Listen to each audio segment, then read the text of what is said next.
Amen. Alléluia. Et quatrième témoignage concerne ce qui s'est produit dimanche dernier, ici, lorsque la puissance de Dieu est descendue dans la salle. Dieu est venu, Christ est venu prendre une personne pour lui faire vivre une expérience en plein culte. J'appelle la servante de Dieu, Sandrine. Elle va prendre le micro, elle va nous relater ce qu'elle a vécu ces dimanches-là.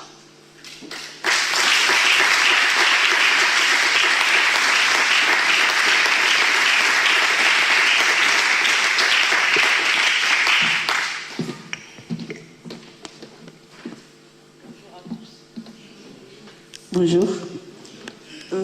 C'est une vision que j'ai vue dimanche dernier.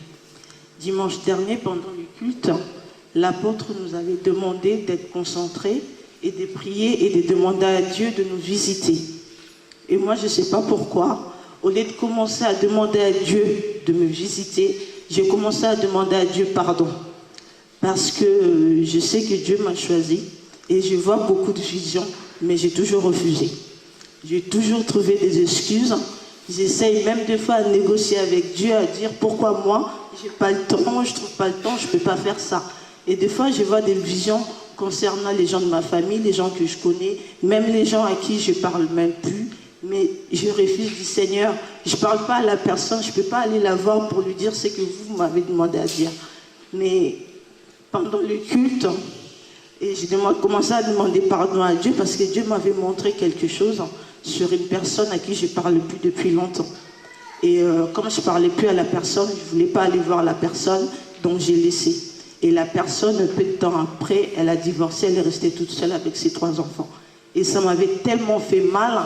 Et depuis ce jour-là, je ne voyais plus rien. Tous les visions que je ne voyais plus rien. Et c'est pour ça, quand l'apôtre nous a demandé de demander à Dieu de nous visiter, moi j'ai commencé à demander à Dieu pardon. Je disais Seigneur, pardonne-moi. Je sais que tu m'as choisi, je sais que tu m'as élu, mais je ne sais pas pourquoi, pardonne-moi. Et là, j'ai senti une puissance, je ne sais même pas comment l'expliquer.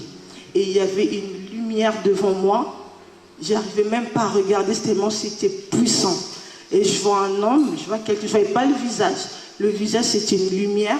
Et je vois un homme qui me prend dans les bras, il m'a appelé par mon nom. Il connaît mon nom, il m'a appelé par mon nom. Et il m'a emmené dans un endroit, je ne sais même pas comment expliquer. Je peux vous dire que l'enfer existe. Parce que c'était des cris, c'était même pas des cris de joie, c'était des cris de pleurs, de douleur. J'ai vu des gens que je connaissais, j'ai vu des gens que je ne connaissais pas, c'était horrible.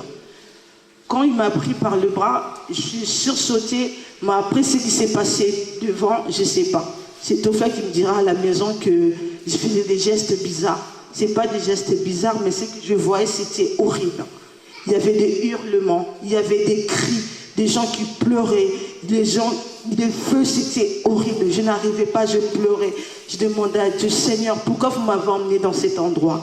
Il me disait, je t'ai emmené dans cet endroit pour que tu vois tout ce qui se passe. Pendant que toi, tu refuses de me servir, pendant que toi, tu refuses ce que je te montre, voilà ce qui se passe. Je pleurais, je faisais des gestes, je refusais, je ne voulais pas voir. Comme si j'avais froid, c'était horrible. Et tout d'un coup, je voyais un groupe de personnes, ils étaient nombreux. Il y avait de toutes les couleurs, de blanc, de noir, de rouge, c'était nombreux.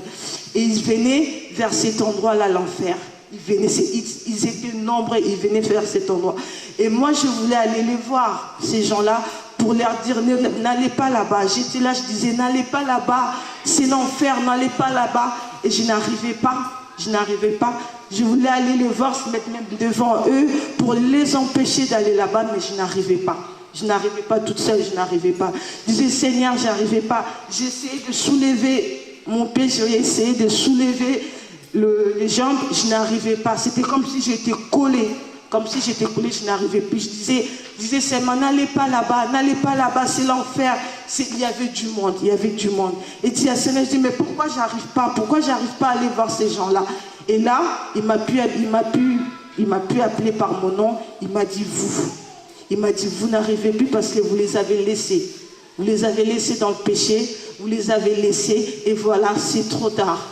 Vous ne pouvez plus rien faire pour eux. Il disait plus moi. Au début, il m'a appelé par mon nom, mais là, c'était plus mon affaire, c'était l'affaire de tout le monde, de tous les chrétiens.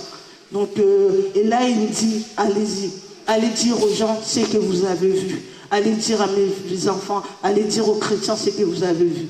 Et quand je suis revenue en moi, et après le culte, je suis allée voir l'apôtre, je n'arrivais même pas à parler. Il y a même des choses, je n'ai même pas pu lui dire parce que j'ai tremblé tellement, je n'arrivais pas. Et je voulais simplement dire, nous on est ici, on dit voilà, on est des enfants de Dieu, on prie, on est bien, mais à l'extérieur, il y a des gens qui ont besoin de nous. Pour que moi je passe là devant vous, je suis quelqu'un de très timide. Pour que je passe devant vous pour vous dire ça, c'est que derrière, à l'extérieur, il y a vraiment des gens qui ont besoin de nous. En tant qu'enfants de Dieu, on est là pour les sauver. Voilà.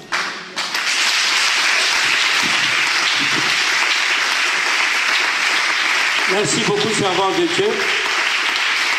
J'atteste à ce témoignage parce que nous avons eu la même chose, une vision similaire, mais on ne montait pas l'enfer, on montait les gens, c'était dans la boue, mais une boue comme s'il y avait des matières fécales, les gens criaient, demandaient qu'on leur sorte de là.